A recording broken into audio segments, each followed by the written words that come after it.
cold, but I felt the warmth of that one. Alhamdulillah. Say Alhamdulillah one time. Well, New York City, specifically Times Square.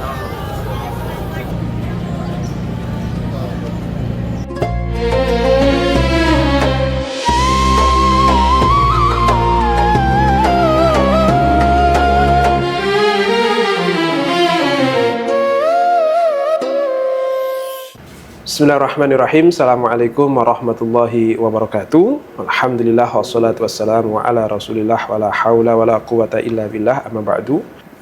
Baik pemirsa AWTV dimanapun Anda berada, kita lanjut kembali perbincangan kita bersama Ustadz Marjuan LCMA terkait dengan dakwah beliau di Amerika. Nah, di segmen yang tadi Ustadz kita sudah membicarakan tentang apa yang membedakan Indonesia dengan sana. Yang awalnya saya kira itu antum dakwah kepada orang Indonesia. Ternyata antum tadi sampaikan bahwasanya objeknya enggak orang Amerika juga gitu ya. Iya.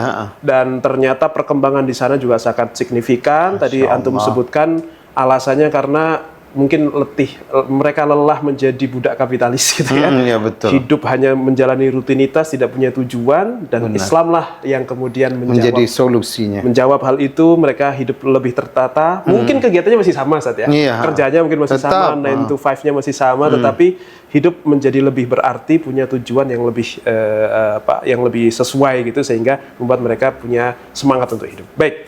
Nah, tadi kita sudah membahas tentang perkembangannya. Nah, tadi juga sudah saya sampaikan terkait Islam Amerika itu kan banyak negara bagian saja. Iya, Nah, tadi antum menyinggung sedikit 51. tentang New York, tentang gubernurnya Zohran Mamdani gitu ya, yang mana kebetulan beliau Muslim dari Demokrat, yang kemudian ada friksi ya antara beliau dengan Trump yang kebetulan dari Republik gitu ya, Republik, sehingga ya rasisnya, ya beda partainya, pastinya banyak faktor gitu ya. Tetapi cerita kelanjutannya bagaimana nih, Ustaz? Tadi disampaikan bahwasanya orang Amerika sudah muak dengan apa yang disampaikan oleh Trump, dengan alibi-alibi atau kemudian dogma yang disampaikan oleh profesor-profesor Israel untuk menyatakan bahwa mereka yang terzalim. Ternyata dimentahkan oleh kejadian 1 hari di Gaza itu. Nah, selanjutnya bagaimana itu, Ustaz? Kisahnya itu, Ustaz. Monggo. Iya.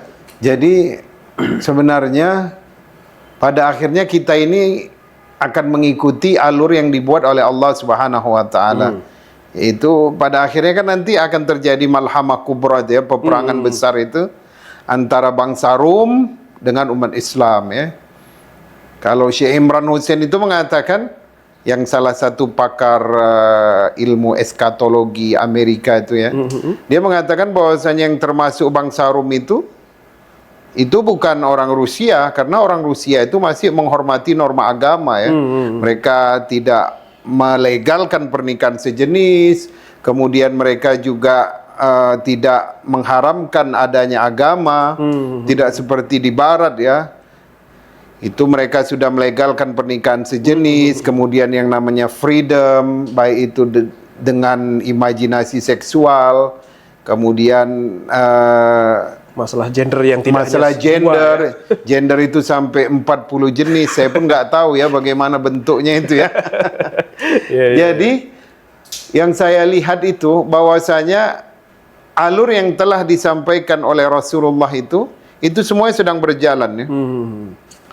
Misal contohnya seperti yang kejadian di Gaza itu ya, serangan 7 September itu terhadap tanah yang dijajah itu oleh Israel.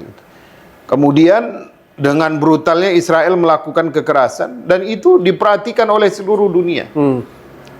Jadi ternyata ada satu penelitian dari kampus terkenal di Amerika mengatakan bahwasanya yang masuk Islam setelah 9/11 itu ternyata itu tidak sebanding dengan yang masuk Islam setelah terjadinya pembantaian yang di Gaza. 7 September itu, Ustaz. Iya, jadi yang masuk Islam setelah beredarnya video-video kejam Israel membantai umat Islam di Gaza itu lebih banyak.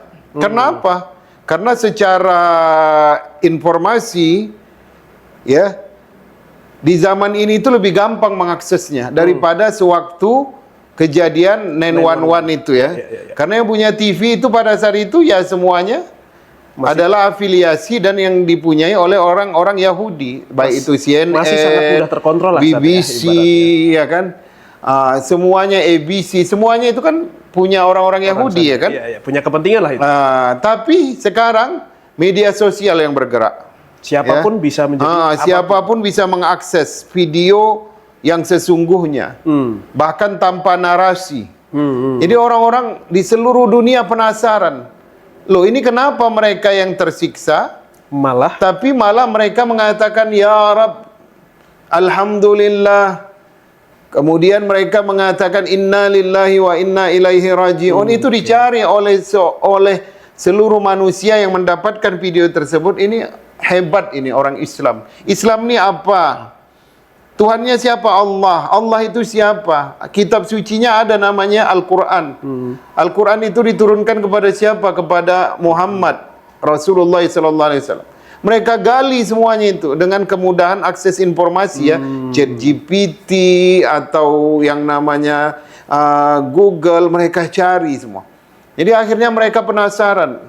Karena orang-orang barat, orang-orang di Latin sana itu, ketika mereka, apalagi orang di Asia bagian timur seperti Jepang, Hong Kong, Makau, Cina itu, mereka merasa Tuhan itu sudah tidak punya eksistensi lagi. Sudah tidak relevan. Sudah tidak relevan, sudah tidak punya kekuatan dengan adanya industri ini. Ini orang Islam sudah dia darahnya ditumpahkan, rumahnya dihancurkan, hartanya diambil, tanahnya diambil. Mereka masih memuji Allah. Akhirnya orang-orang penasaran, siapa itu Allah? Dan membuat mereka, oh ini ternyata yang aku cari. Ternyata Al-Quran ini sangat relevan dengan kebuntuan hidupnya. Akhirnya banyak orang masuk Islam. Kalau dulu waktu Nen Wan itu yang masuk Islam hanya orang-orang yang di Amerika. Tapi kalau sekarang, even yang di pedalaman Amazon, yang sudah pandai baca tulis, yang dia lihat media sosial, dia juga belajar. Jadi angka umat Islam itu naik di Brazil, angka umat Islam naik di Meksiko, angka umat Islam itu juga naik di Argentina, di Chili. Berarti Amerika Selatanan itu? Amerika Selatan tuh banyak yang masuk Islam. Dengan kejadian kekejaman Israel ini. Kenapa? Karena umat Islam di Gaza, ketika mereka mendapatkan musibah, dia tidak menghardi Allah. Dia tidak mengkritik Allah. Dia tidak menghujat Allah, tapi mereka malah mengatakan alhamdulillah anakku syahid. Ini agama apa seperti ini? Akhirnya Islam tak terbendung. Orang banyak beri Al-Quran. Jadi itu dicatat ya, di California itu pada tahun 2024 itu pembelian Al-Quran dengan terjemahan Latin atau bahasa Spanyol itu naik signifikan. Karena rasa penasaran itu. Itu tadi, naik signifikan. Orang-orang datang ke masjid di California itu meminta Al-Quran yang ditranslate dengan bahasa Spanyol atau Spanish. Jadi ini merupakan alur yang dibuat oleh Allah. Kalau alur yang dibuat oleh Allah, nggak ada yang bisa menahan.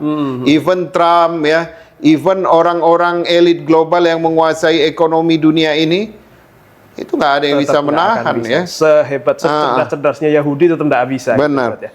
Bayangkan, New York itu adalah kota imigran Yahudi terbesar di dunia.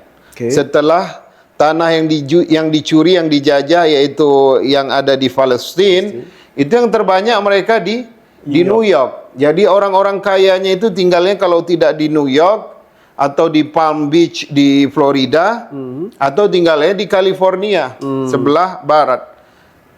Bayangkan bayangkan orang Yahudi terbanyak di dunia setelah di Palestina, setelah di Palestina, itu di New York dan dipimpin oleh seorang Muslim. Itu alur yang dibuat oleh Allah. Betapa tidak bisa diduga. Tidak bisa diduga. Trump itu mati-matian untuk mengalahkan supaya Zahran Mamdani tidak dipilih. Sampai nyampein data. Ini data penurunan kualitas penduduk London karena dipimpin oleh seorang mayor Muslim. Nggak ngaruh. ya Zohran Mamdani menang. Ini menunjukkan apa? Ini menunjukkan bahwasanya itulah ketentuan Allah. Kemudian yang kedua, yang saya lihat itu ya dari Islam di Amerika, ini masa depan Amerika itu ternyata di tangan umat Islam. Justru Islam itu bukan bangkit dari timur ini. Kalau kita melihat ya, Islam di timur ya seperti di Timur Tengah, di Asia Tenggara, justru kita melihat kelemahan umat Islam. Ya, Saudi, kemudian negara-negara Teluk sekarang tunduk di bawah kendali Amerika. Malah seperti Ya. itu. Amerika yang Trump ya. Iya, mereka yang punya harta, tetapi mereka yang tunduk kepada perintah Israel seperti Yordan, Mesir ya. Maksud saya yang mempunyai harta negara-negara Teluk, tetapi mereka tunduk di bawah kepentingan Ya. Israel. Maksudnya apa? Maksudnya jadi salah satu makna bahwasanya 10 tanda kiamat itu yang pertama itu kan tulu' syams min maghribiha ya kan. Jadi nanti matahari itu terbit dari baratnya. Sebagian ulama yang berkecimpung di dalam bidang eskatologi mengatakan itu hanya sebagai bahasa isyarat, Kiasan aja. bahasa kiasan dari Rasulullah bahwasanya bukan hanya gaya hidup barat yang dicontoh oleh manusia pada akhir zaman, tetapi justru kebangkitan Islam itu bisa datang dari barat. Malah barat ya. Malah barat. Kenapa? Ini ada satu kejadian yang unik ya. Ketika Venezuela itu diserang hanya dengan 3 jam, kemudian akhirnya presidennya ditangkap dan dibawa langsung ke New York, disidangkan 2 hari setelahnya. Ya, ini membuat hati orang Spanish. Orang Spanish itu adalah bangsa terbesar di Amerika, Latin. di benua Amerika itu. Di Amerika Latin semua. Amerika. Jadi bahasa yang terbanyak dipakai di dunia ini pertama bahasa Inggris. Oke. Kedua bahasa Latin. Spanyol. Ya, bahasa Spanyol. Dari mulai Meksiko, dari mulai California, orang-orang yang ada di Florida, Oh, Teluk di Amerika Meksiko, pun iya banyak di, yang Spanyol. Di Amerika itu bangsa yang terbesar setelah ras kulit putih, orang-orang yang berbahasa Spanish. Malah ya. Baik itu orang Meksiko, baik itu orang Venezuela, baik itu orang Kolombia, baik itu orang Karibia seperti Kuba, seperti Dominika, seperti orang Haiti, orang Jamaika, ya. Ya. Itu semuanya mereka berbahasa Spanish. Sebagian ada yang berbahasa Portugis ya seperti Brazil. Jadi mereka itu merasa marah dengan kelakuan Trump. Membuat pemimpin mereka yang bernama Maduro itu dihinakan dengan sehina-hinanya. Negaranya itu mau dicaplok minyak dan emasnya. Sementara penduduk terbesar kedua, bangsa terbesar kedua di Amerika Serikat itu adalah orang Latin. Orang mereka ibaratnya ya. Ini menunjukkan apa? Ke depan pemimpin-pemimpin yang minta dipilih dari bangsa kulit putih itu tidak akan dipilih oleh bangsa Spanish atau orang-orang yang berbahasa Latin. Belum yang kemudian punya simpati terhadap Islam dan kehilangan simpati terhadap golongan mereka gitu ya, Ustaz ya. Iya benar. Jadi sekarang banyak calon-calon senator dari negara-negara bagian itu yang latar belakangnya mereka adalah dari Asia Tengah, dari Timur Tengah. Mereka memajukan diri dari Partai Demokrat dan mereka itu banyak dipilih. Zohran Mamdani itu hanya salah satu dari 11 kandidat yang menang di negara-negara bagian lain. Ya, baik itu menjadi mayor, baik itu menjadi di bawah tingkatan mayor, bupati, baik itu menjadi senator di Louisiana, Louisiana, di Virginia, ada Ilhan Umar ya kan, yang imigran asal Somalia. Oke. Jadi ke depan kalau ada calon-calon pemimpin Islam, ya, anak-anak muda atau anak generasi yang di bawah saya ini, itu mereka akan dipilih oleh orang-orang yang berbahasa Spanish. Kenapa? Karena mereka sudah tidak menyukai orang Kulit putih. Kulit putih kenapa? Karena kelakuan Trump tadi menangkap Maduro. Jadi itu semuanya alur yang memang sudah Allah buat bahwasanya nanti umat Islam yang akan memimpin di Amerika itu. Siap. Masya Allah. Jadi artinya kemenangan Zohran ini memang disebabkan oleh ya satu tentang masalah Palestina, yang kedua masalah Trump yang seperti itu gitu ya. Dan tentunya untuk keberlangsungan dakwah Islam di New York untuk lebih tepatnya kalau ngomongin Zohran berarti kan. Itu bagaimana Ustaz? Apakah sesignifikan itu atau kemudian orang juga semakin melek, karena kalau tadi disampaikan banyak orang kemudian penasaran terhadap Islam dan ternyata baru tahu setelah mengetahui, setelah mencari tahu, oh Islam seperti ini. Artinya kan memang peran dakwah itu luar biasa. Dulunya mereka nggak pernah tahu loh Islam seperti apa, mereka taunya Islam sebagaimana dogma mungkin profesor-profesor tadi itu. Islam itu bengis, Islam itu kejam, Islam itu bininya 4, kan gitu ya, suka perang dan seterusnya. Itu yang mungkin diinikan gitu. Nah, setelah kemudian Zohran menjadi mayor atau kemudian gubernur New York ini, itu bagaimana Ustaz? Perkembangan dakwahnya? Apakah semakin mudah atau ada yang berbeda secara signifikan itu? Iya, sebenarnya sebelum Zohran Mamdani memenangkan pemilihan mayor di New York, orang-orang New York itu semuanya sudah kenal Islam.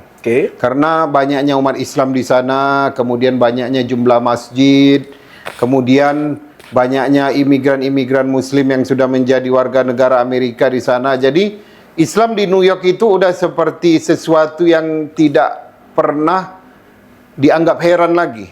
Sudah nggak asing. Oh, udah nggak asing gitu. Karena banyak juga masjid-masjid di New York itu yang menerima namanya mahasiswa interfaith. Jadi orang kalau mau belajar Islam, satu grup dari kampus diterima di masjid.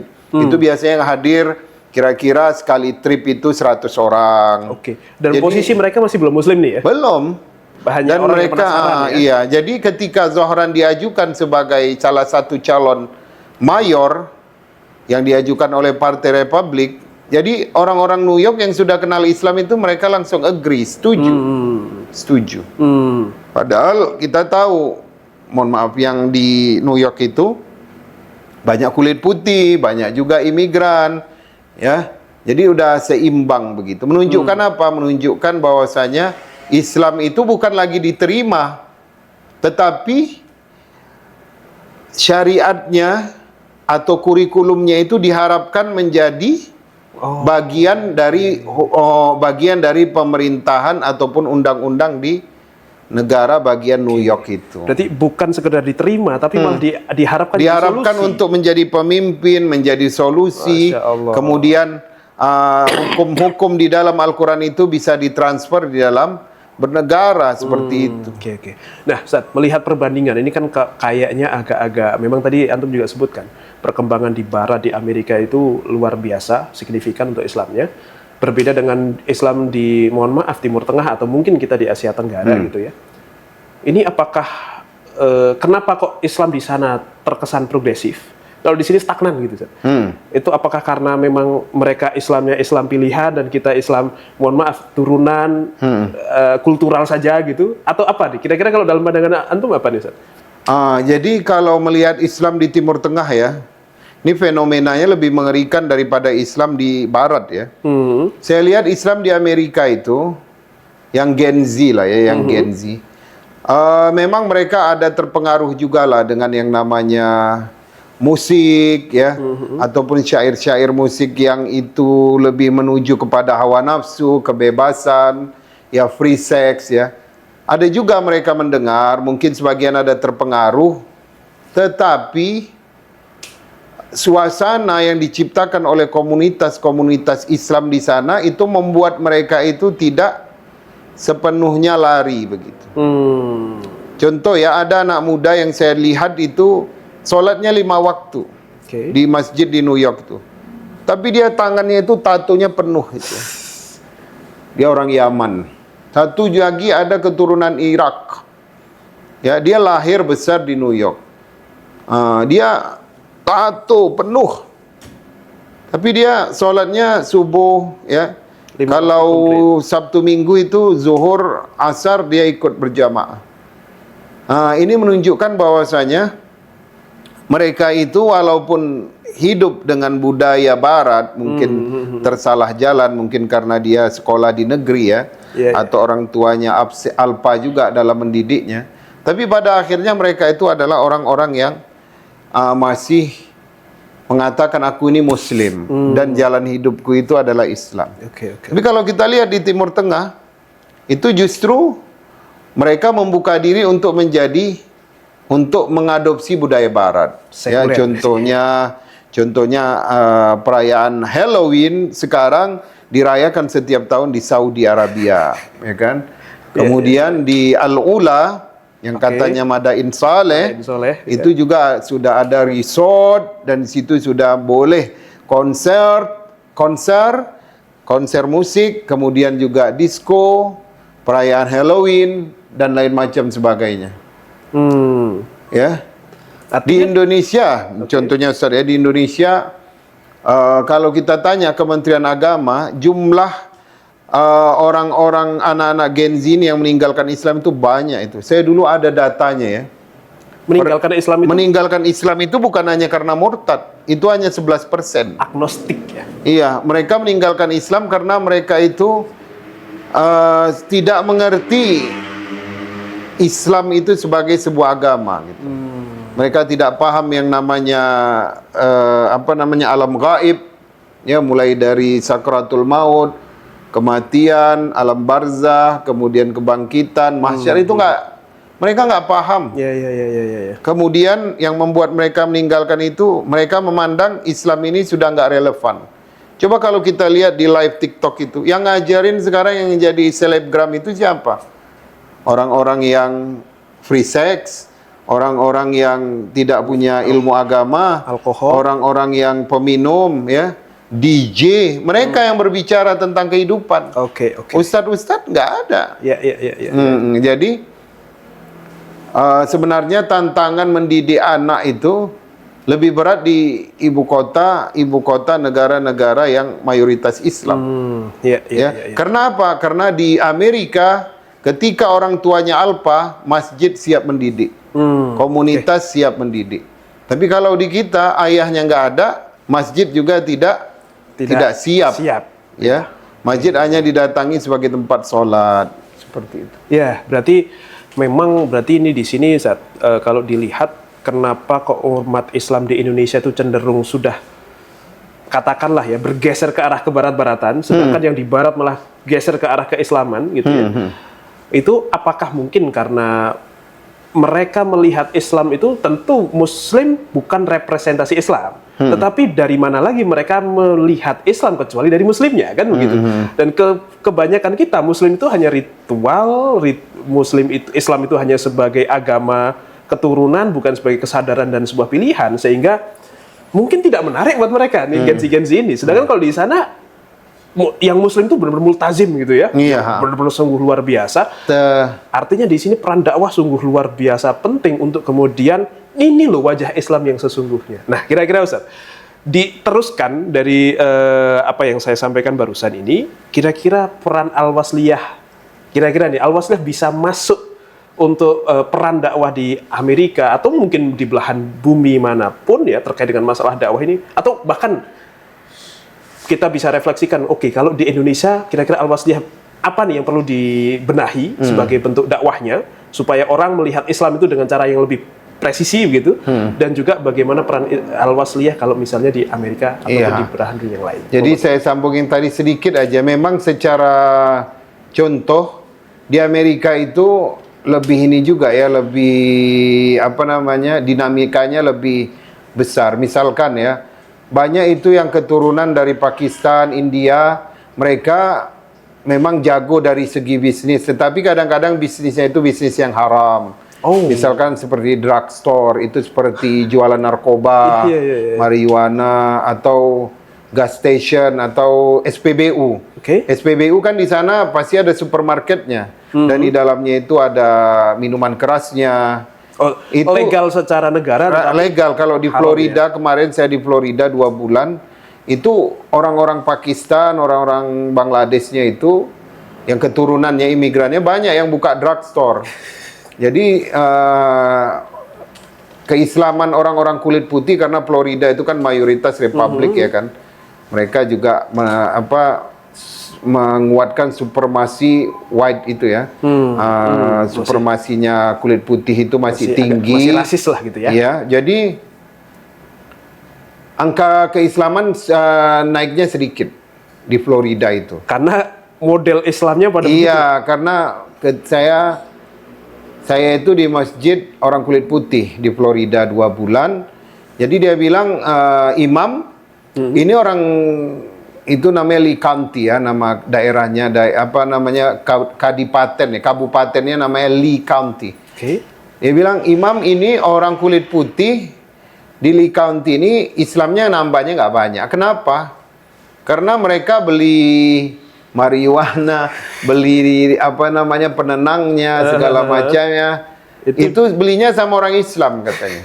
Artinya melihat Islam itu wajahnya begitu ya. Jadi dakwahnya di Florida itu lain lagi. Dakwahnya kita adalah bagaimana mengenalkan konsep Islam itu dari Al-Qur'an. Bukan dari orang yang dia itu Islam tetapi kelakuannya seperti kelakuan orang kafir. Artinya hal itu juga perlu disampaikan bahwa ini bukan representasi Islam ya, gitu ya. Jadi Amerika itu sangat luas.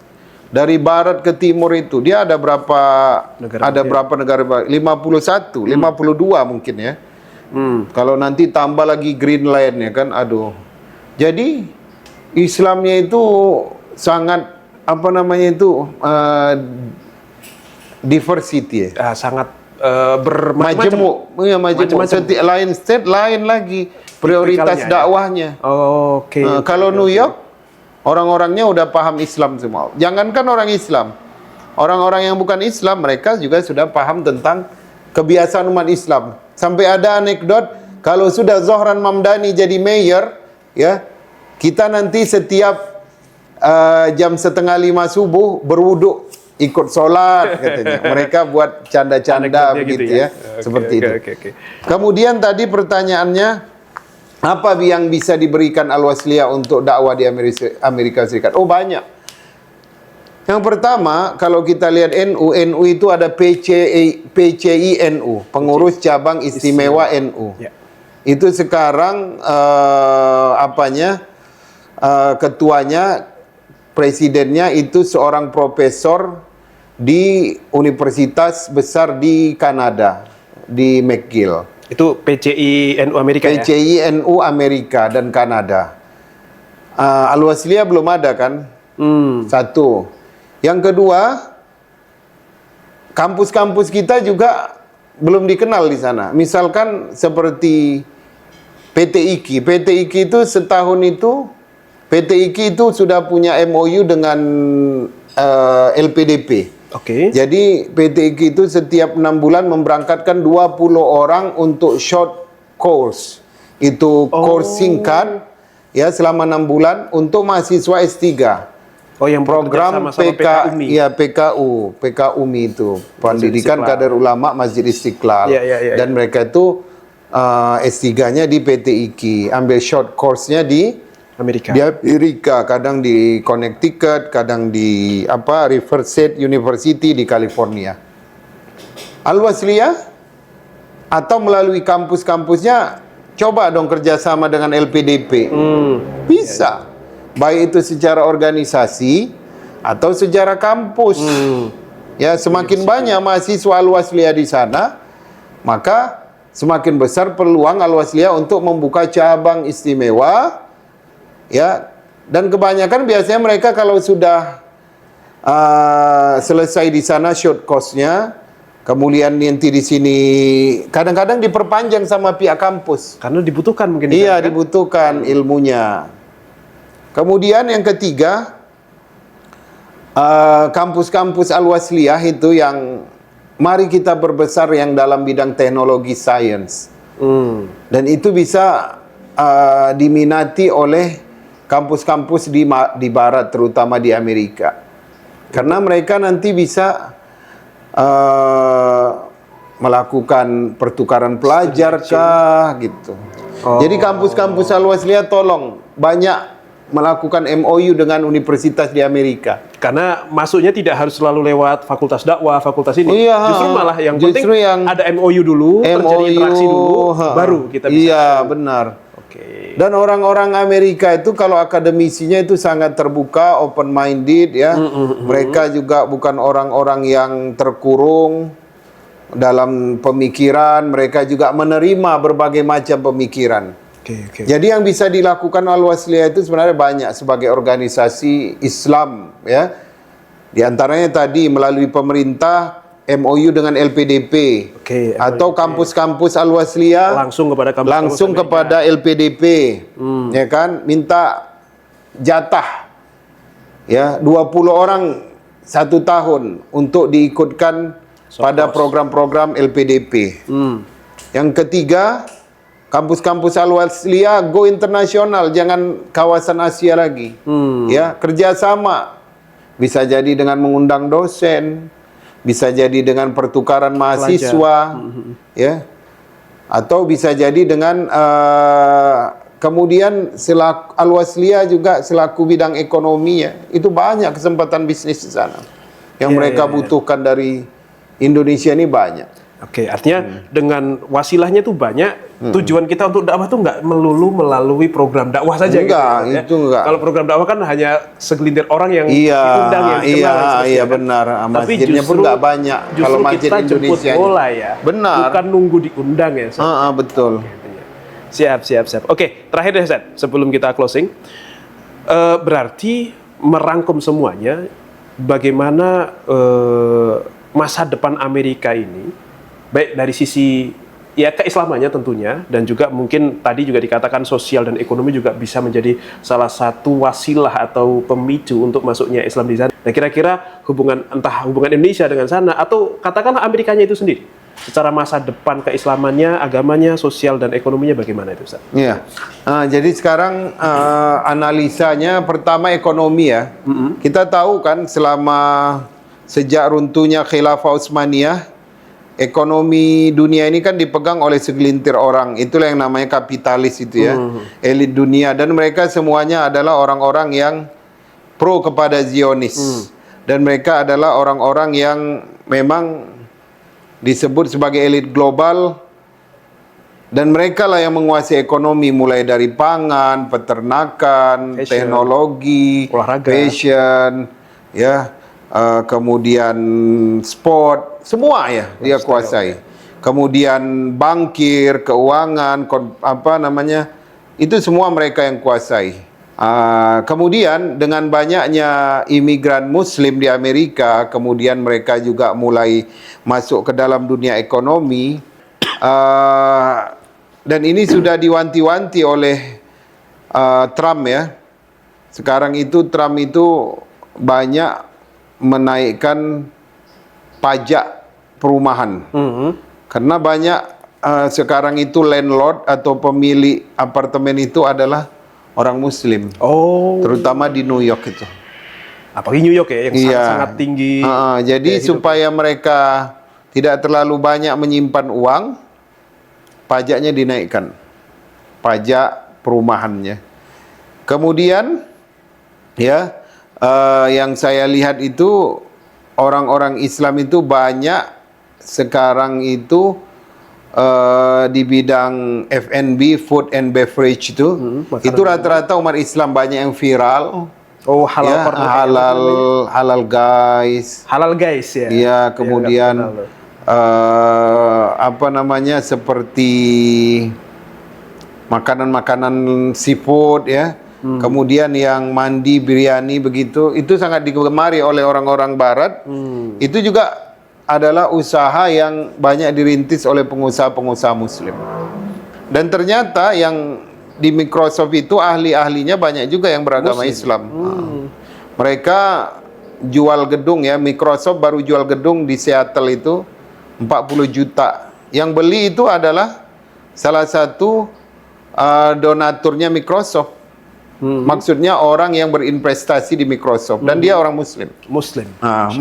Jadi masa depan ekonomi itu memang berat lah ya kalau diambil alih umat Islam, tetapi kemungkinan itu ada. Kenapa? Karena saya lihat baik itu pengusaha Timur Tengah yang ada di Amerika, itu mereka menguasai lahan-lahan. Ada seorang pengusaha dari Maroko itu punya peternakan sapi dan mempunyai produk yogurtnya sendiri. Ada pengusaha dari Iran punya peternakan sapi dan yogurtnya itu sangat laris, namanya Chobani. Chobani itu sangat terkenal itu. Namanya Arab sekali. Chobani ya. Jadi dari segi ekonomi, kemungkinan dalam 20 tahun ke depan, elit global itu akan digantikan ekonominya dengan umat Islam. Ya entah umat Islamnya itu bahkan mungkin dari kulit putih sendiri bisa jadi ya. Iya. Tetapi entah geser ke orang Islam atau penguasa ekonomi menjadi Islam juga ujung-ujungnya. Iya benar. Itu ya. Kalau itu Amerika ya, kalau Inggris kan sudah ya. Sudah itu ya, sudah malah aset-aset di London itu, properti itu kebanyakan milik pengusaha-pengusaha dari Teluk ya. Dari Teluk ya. Kalau sosial, secara kehidupan sosial, Islam itu menurut orang-orang kulit putih ini adalah solusi. Karena mereka itu selama ini merasa dibodohi dengan culture-nya Barat. Contohnya dalam masalah pendidikan anak atau hubungan ayah dengan anak. Di Amerika itu ada anggapan dan kebiasaan bahwa setiap anak yang sudah berumur 18 tahun harus keluar. Dia boleh tinggal sendiri, atau kalau orang tuanya sangat modern, dia usir itu anak, Bahkan diusir untuk ya. untuk mencari kehidupannya sendiri. Kalau yang memang itu seperti orang-orang yang nggak berpendidikan, dia usir. Udah kerja, sewa rumah sendiri. Ini kamar mau aku sewain gitu ya. Kamar anaknya tadi. Oke. Berbeda dengan umat Islam. Umat Islam itu hubungan anak dengan orang tua itu sangat baik. Bahkan banyak orang-orang tua di Amerika itu merasa senang dengan keluarga Islam karena hubungan itu sangat baik antara anak dengan orang tua. Jadi secara sosial Islam itu merupakan solusi bagi mereka. Artinya mereka masih menganggap anak itu hanya beban, anak itu hitung-hitungannya masih sangat kapitalis sekali Ustaz. Sedangkan kalau Islam melihat anak ini kan aset dunia akhirat nih. Iya benar. Sehingga semakin banyak kita invest di dia, saya tidak peduli apakah bisa memetiknya di dunia atau nanti di akhirat, tetapi saya pasti memetik kan gitu ya. Jadi di Amerika itu kebanyakan orang tua itu kalau anaknya sudah 18 ya, padahal dia masih menginginkan anak itu nurut sama dia, tinggal di rumah sama dia, tapi karena terpengaruh di sekolah, aku sudah kerja di McD, aku kerja di pom bensin, aku kerja di kafe, bla bla bla bla. Akhirnya pengen bebas, ya pengen bawa pacarnya ke rumah, ke kosannya sendiri, dia pengen keluar. Padahal orang tuanya mampu untuk memuliakannya. Sangat mungkin anaknya yang nggak bisa diatur kalau sudah dalam sangat mungkin bapaknya yang sudah nggak mau. Iya, kalau yang bapaknya yang tidak, yang orang-orang yang susah ya, yang banyak hutang, ya udah kau keluar gitu. Ini kamar biar aku sewain, kau kan udah 18 gitu. Tapi kalau yang orang-orang kaya malah udah aku nggak perlu duitmu, daddy, nggak perlu duitmu, dad, aku nggak perlu uangmu. Aku mau kebebasan, aku mau kerja, mau cari duit.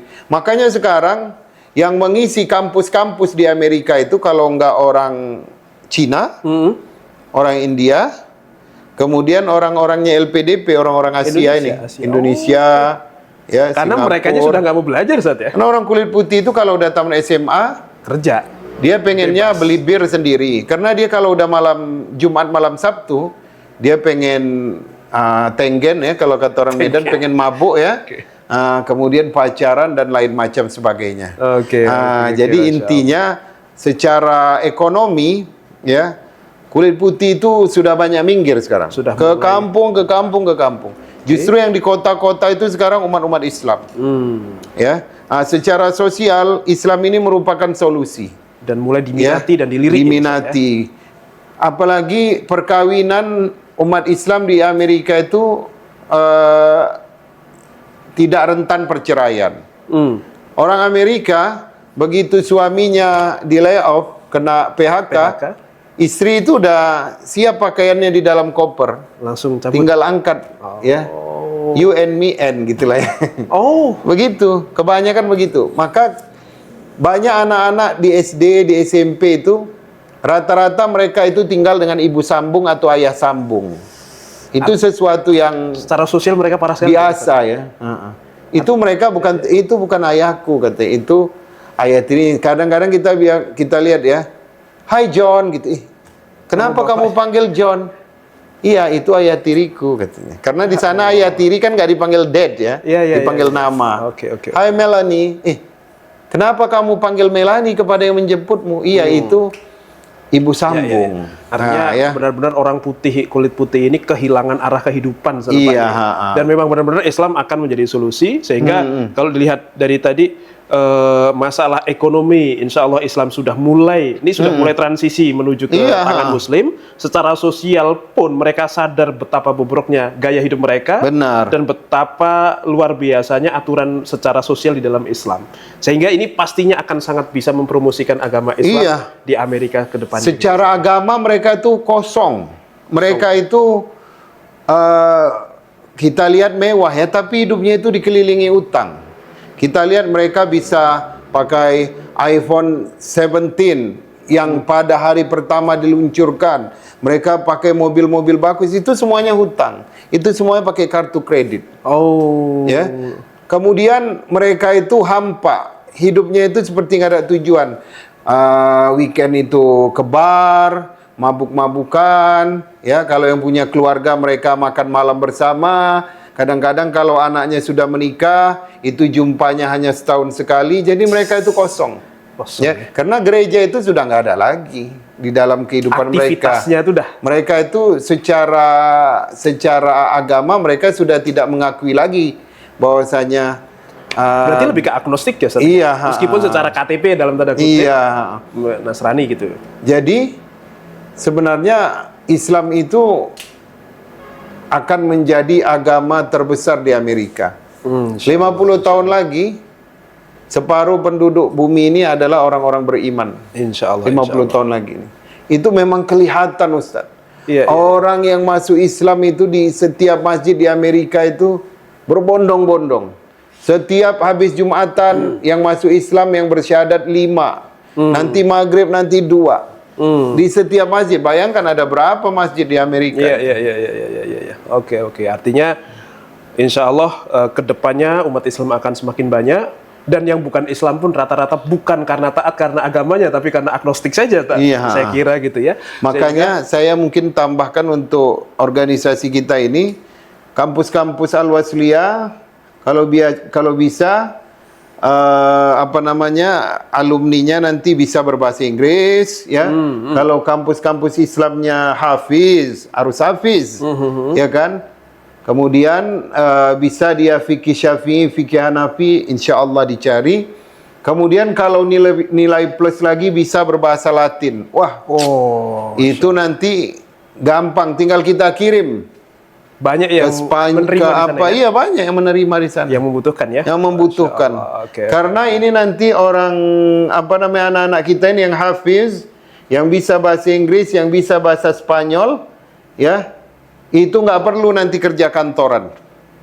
Mereka akan dicari. Iya. Asia Timur juga nyari. Yang bisa bahasa Jepang, yang bisa bahasa Cina, itu nanti mereka akan dicari. Mereka akan dibuatkan masjid untuk mengajari orang-orang yang baru masuk Islam.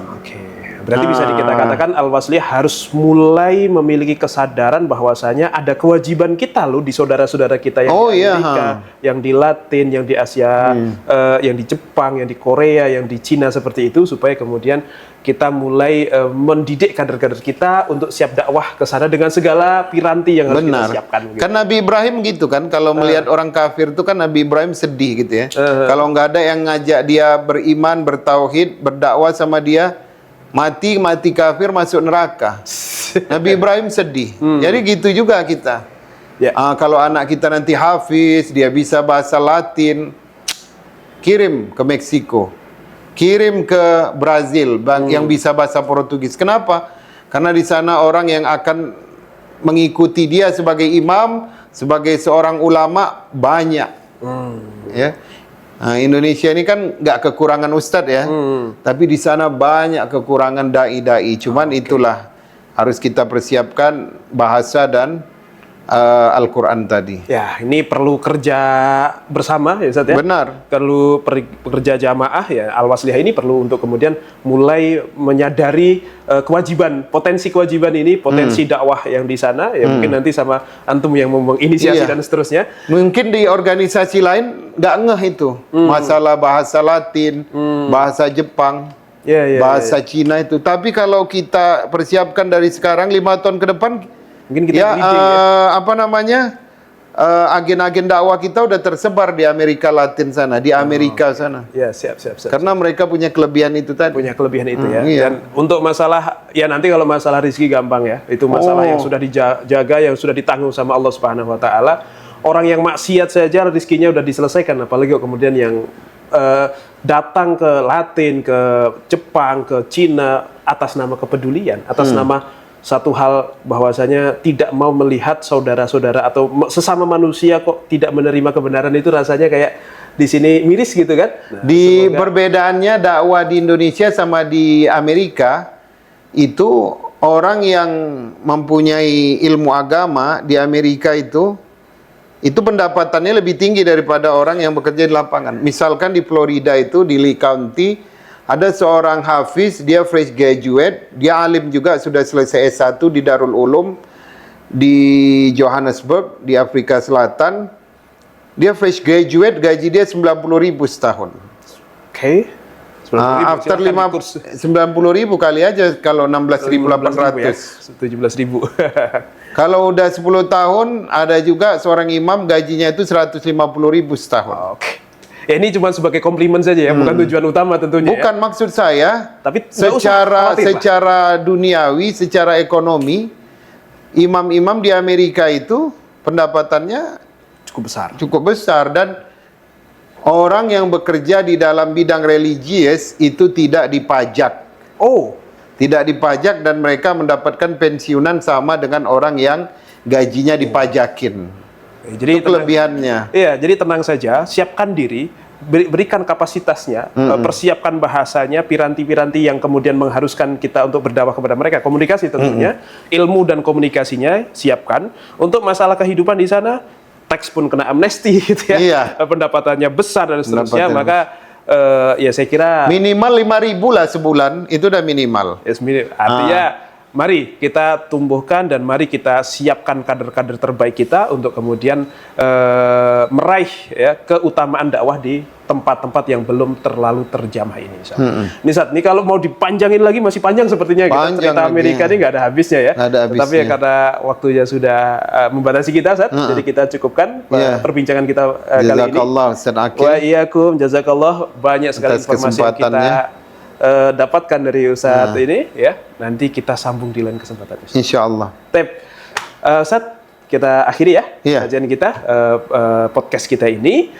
Terima kasih buat para pemirsa AW TV yang semoga selalu diberkahi oleh Allah dimanapun Anda berada, dan semoga apa yang disampaikan ini ada manfaat dan keberkahan yang bisa kita ambil ya dari perbincangan ini, dan insya Allah kita bertemu di lain waktu. Mohon maaf bila ada salah kata. Sekian dari kami. Nasrun minallah wa fathun qarib wa basyiril mu'minin. Wassalamualaikum warahmatullahi wabarakatuh. Waalaikumsalam warahmatullahi.